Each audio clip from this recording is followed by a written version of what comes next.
Eu estou aqui numa obra para desvendar um mistério, uma dúvida que muita gente tem, que é sobre usar dois tipos diferentes de fundação numa mesma obra.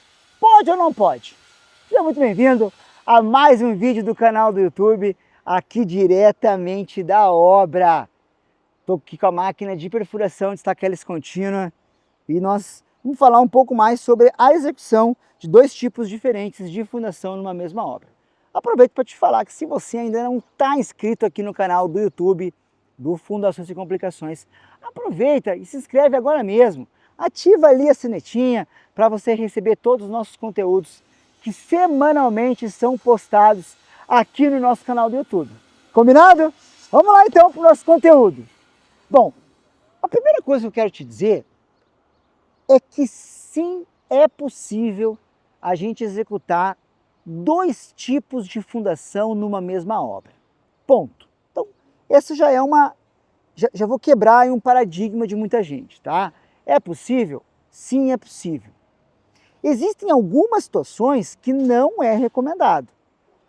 Que situações são essas? Situações que envolvem principalmente usar como solução mista uma fundação superficial e uma fundação profunda, do tipo, vou usar uma sapata e vou usar uma estaca. Isso é completamente fora de cogitação. Estacas com sapatas não vão ter o mesmo comportamento de deformação, ou seja, vão ter diferenças muito grandes de recalques, porque assim, ó, toda estrutura recalca, ponto. Seja um menor recalque ou um maior recalque, o fato de alguma coisa recalcar não significa que vai trazer patologias, tá? Então, as nossas estruturas deformam, recalcam. Se tem uma fundação com um comportamento de recalque muito diferente uma da outra, como é o caso de sapatas e de estacas, isso tem uma grande tendência a levar a problemas, tá? Quando que a gente poderia pensar na possibilidade assim, tá, mas eu quero fazer uma fundação, parte em sapata, parte em estaca. Quando eu tenho uma junta de dilatação entre as estruturas. Vamos imaginar aqui o caso dessa obra. Vamos imaginar que eu tivesse aqui uma obra de um pavimento, por exemplo, e eu quisesse fazer sapata nessa região, sendo que a torre lá principal é uma torre em estacão, né? É uma torre que tem quase 40 pavimentos, então é uma torre em estacão, que é a estaca escavada com fluxo estabilizante. Eu poderia fazer essa solução mista, por quê? Porque eu teria aqui uma junta de dilatação, ou seja, as duas obras teriam comportamentos distintos, né, de fundação. Nesse caso, a gente está fazendo uma solução mista, comparando essa torre do embasamento, essa obra do embasamento, e aquela torre principal. Por quê? Porque aquela foi em estacão e essa aqui em hélice. Então, toda vez que eu tiver uma junta de dilatação na minha obra, que eu esteja separando as duas etapas da minha obra, eu posso fazer com tranquilidade uma solução mista. Então não há problemas, por exemplo, de você fazer sapata e estaca se você tiver uma obra em conjunto de dilatação. Agora, eu não posso jamais, em hipótese nenhuma, fazer uma obra sem junta, misturando sapata com estaca. Ficou claro? Beleza. Agora, numa mesma obra, por exemplo, vamos imaginar essa obra aqui. Eu posso misturar estaca hélice com estaca escavada? Sim, não há problema. Por quê? Porque aí eu entendo o comportamento de deformação dessas estacas, entendo a variação que eu vou ter de deformação, de recalque, e aí eu consigo prever, consigo calcular isso de uma maneira mais assertiva.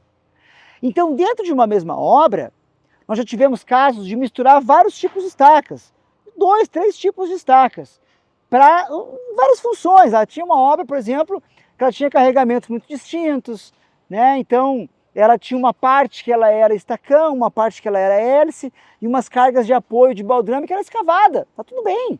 A gente entendeu esse comportamento, essa deformação, e aí foi fácil de resolver, né? Agora, quando o cara, por exemplo, misturou, vou fazer uma parte aqui tubulão, uma parte uma hélice, uma parte uma raiz, cara, a tendência é que isso não dê certo. A tendência, não estou falando que não vai dar certo. Por que eu falo a tendência? Porque se o cara calculou de forma muito precisa a deformação desses elementos de fundação, beleza.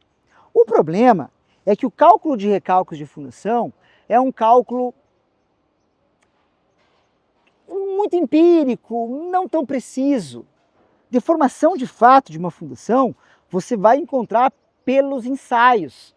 Seja a prova de carga estática, que vai te trazer o comportamento tensão versus deformação, ou seja pelo ensaio de placa, que também vai trazer o comportamento do solo para uma tensão e uma deformação.